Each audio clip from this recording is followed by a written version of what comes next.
Hello friend, તમારું સ્વાગત છે મારા કિચનમાં। આજે આપણે બનાવીશું વરસાદમાં ખાવાની મજા પડે તેવા એકદમ ક્રિસ્પી કુરકુરા ભજીયા, કે પકોડા પણ કહે છે।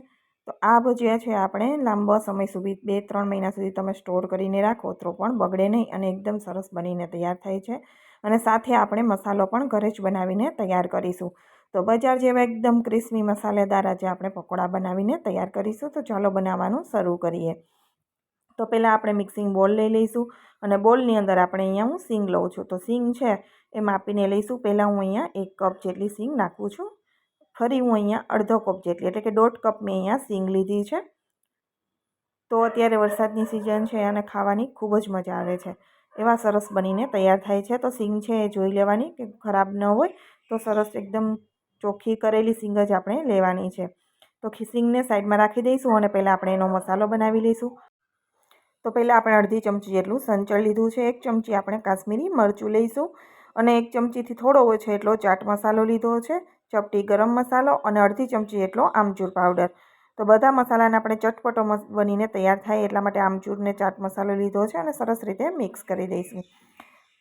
અને સંચળ છે આપણે મસાલામાં ઓછું નાખીશું કેમ કે આપણે ભજીયામાં પણ આગળ નાખવાનું છે, એટલા માટે સરસથી મિક્સ કરી દઈશું। અને કાશ્મીરી મરચું તીખું ન હોય પણ કલર બહુ સારો એવો આવે એટલા માટે આપણે કાશ્મીરી મરચાંનો ઉપયોગ કર્યો છે। તો બધા મસાલા છે એ સરસ રીતે મિક્સ કરી દીધા છે। તમે આમાં મરી પાવડર પણ નાખી શકો છો અને થોડો એવો બજારમાં આપણે લવિંગનો પાવડર નાખવામાં આવે છે, તમને પસંદ હોય તો તમે એ પણ નાખી શકો છો। હવે આપણે 1.5 કપ લોટની સામે એનાથી અડધો લોટ લેવાનો છે। તો હું અહીંયા 2/3 કપ જેટલો ચણાનો લોટ કે બેસન કોઈ પણ લઈ શકો છો। જેટલા સિંગદાણા હોય એનો અડધો આપણે લોટ લેવાનો છે। 1 કપ સિંગદાણા હોય તો અડધો કપ આપણે બેસન લેવાનો છે। તો અહીંયા 2/3 કપ જેટલો ચણાનો લોટ લઉં છું, 1.5 કપનો અડધો ભાગ। તો લોટ આપણે આ લોટ છે એકદમ પરફેક્ટ રીતે માપીને નાખીશું જેથી આપણા સિંગ ભજીયા છે એકદમ સરસ બનીને તૈયાર થાય। હવે લોટની અંદર આપણે કલર માટે થોડું મરચું, લાલ હળદર અને થોડું મેં અહીંયા ધાણા જીરું લીધું છે અને ટેસ્ટ અકોર્ડિંગ આપણે મીઠું અને હિંગ નાખવાના છે।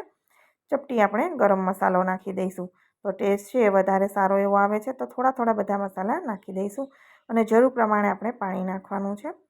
પહેલાં આપણે સરસ મસાલાને ચણાના લોટની સાથે મિક્સ કરી દઈશું અને ત્યાર પછી પાણી નાખીશું। તો લોટની કન્સિસ્ટન્સી કેવી રાખવાની છે એ પણ હું તમને બતાવીશ। એકદમ પરફેક્ટ તમારા સિંગ ભજીયા બનીને તૈયાર થશે। તો આ મેજરમેન્ટથી તમે બનાવશો તો જરૂર પ્રમાણે આપણે થોડું પાણી નાખતા જઈશું અને સરસ રીતે મિક્સ કરી દઈશું। એકદમ સ્લરી ટાઈપ રાખવાનું છે, વધારે પડતું ઘાટો પણ નથી લોટ બાંધવો કરવાનો અને એકદમ પાતળું પણ નથી કરવાનું, સ્લરી જેવું। તો હું તમને કેવું બેટર આપણે તૈયાર કરવું ચણાના લોટનું એ આગળ બતાવું છું। તો એકદમ સરસ રીતે જરૂર પ્રમાણે પાણી નાખવું અને સરસ રીતે મિક્સ કરી લેવું પહેલાં।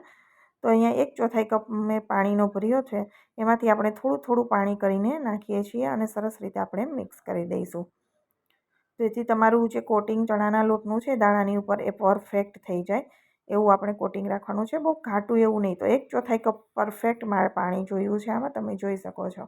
હવે આપણે ઉપર જરૂર લાગે તો જોશું આગળ। આ જે બેટર છે એકદમ પરફેક્ટ બનીને તૈયાર કરવાનું છે। તો આપણું બેટર છે એમાં હવે પાણી નાખવાની મને જરૂર લાગતી નથી।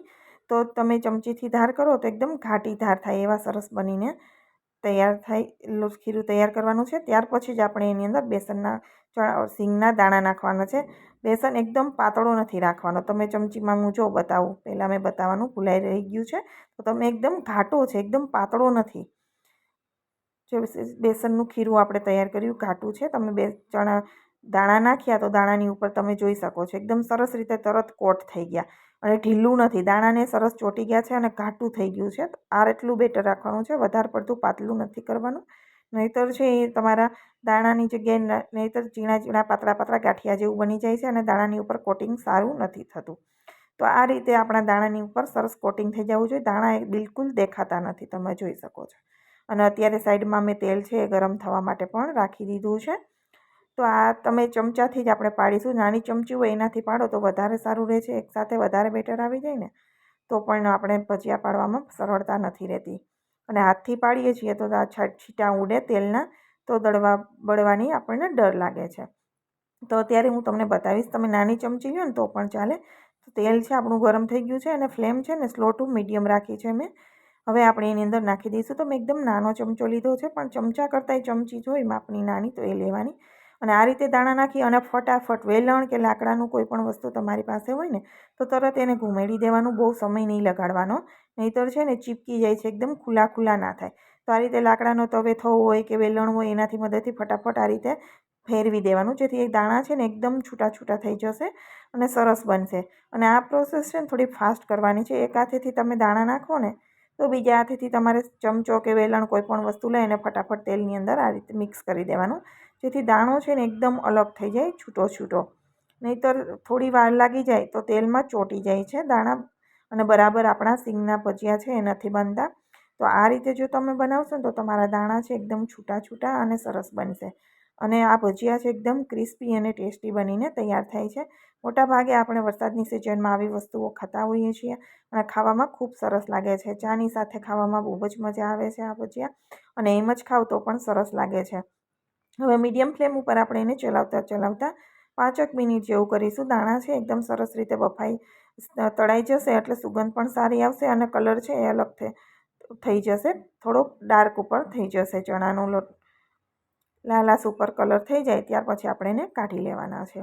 જો થોડા કાચા હશે તો ક્રિસ્પી નહીં થાય, એટલે ત્યાં તળવાના છે. 4-5 મિનિટ જેવો તો સમય લાગી જાય છે.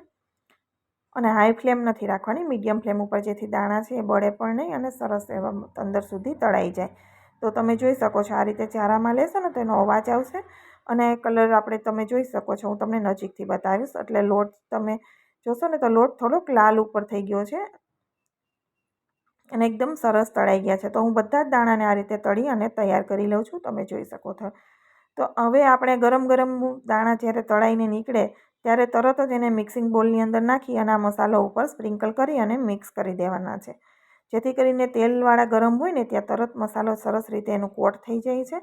અને કાશ્મીરી મરચું નાખવાથી એકદમ સરસ લાલ એવો કલર આવશે અને ચટપટા બનશે. તો ફટાફટ જે રીતે ગાળવા નીકળતા એ રીતે જ આપણે તરત જ મસાલો ઉપરથી સ્પ્રિંકલ કરતા જઈશું. તો આ જે મસાલો મેં બનાવ્યો છે એ 1.5 કપ સિંગના દાણા સાથે સફિશિયન્ટ છે. તો સરસ રીતે કોટ થઈ ગયા છે. હું તમને એકદમ નજીકથી પણ બતાવી દઉં કે મસાલો છે એક દાણાની ઉપર એકદમ સરસ ગરમ હોય ને ત્યાં સરસ કોટ થઈ જાય છે. ડીશમાં નાખીને તમે જોઈ શકો છો આ રીતે કોટિંગ થઈ જશે અને દાણા પણ એકદમ ખુલ્લા ખુલ્લા સરસ ક્રિસ્પી બનીને તૈયાર થશે. તો મેં બધા જ સિંગના દાણા આ રીતે તળી લીધા છે. તો તૈયાર થઈ ગયા છે આપણા સિંગ ભજીયા. એકદમ ક્રિસ્પી તમે જોઈ શકો છો, કુરકુરા અને બહુ જ સરસ એવા બને છે. આ પ્રોસેસથી બનાવશો ને તો તમારા સિંગ ભજીયા ખૂબ જ સરસ ચટાકેદાર અને ખુલ્લા ખુલ્લા ક્રિસ્પી બનીને તૈયાર થશે. જો તમને મારી રેસિપીઓ પસંદ હોય અને હજુ સુધી મારી ચેનલને સબસ્ક્રાઈબ ન કરી હોય તો જરૂરથી કરી દેજો અને બાજુમાં રહેલા બેલ બટન પર પ્રેસ કરજો, જેથી મારા દરેક નવા વિડીયોનું નોટિફિકેશન મળતું રહે. તમને મારે આ સિંગ ભજીયાની રેસિપી કેવી લાગી છે એ પણ મને કોમેન્ટ બોક્સમાં જરૂરથી જણાવજો. અને આ સિંગ ભજીયા આપણે ઘરે બનાવ્યા છે એટલે તમે લાંબા સમય સુધી સ્ટોર કરીને પણ રાખી શકો છો. ખાવામાં ખૂબ જ સરસ બનીને તૈયાર થાય છે. તો તૈયાર છે આપણા સિંગ ભજીયા. જો તમને મારી રેસિપી પસંદ આવી હોય તો વિડીયોને લાઈક અને શેર કરવાનું બિલકુલ ભૂલતા નહીં. ફરી મળીશું આવા નવા વિડીયો સાથે. Bye bye, take care.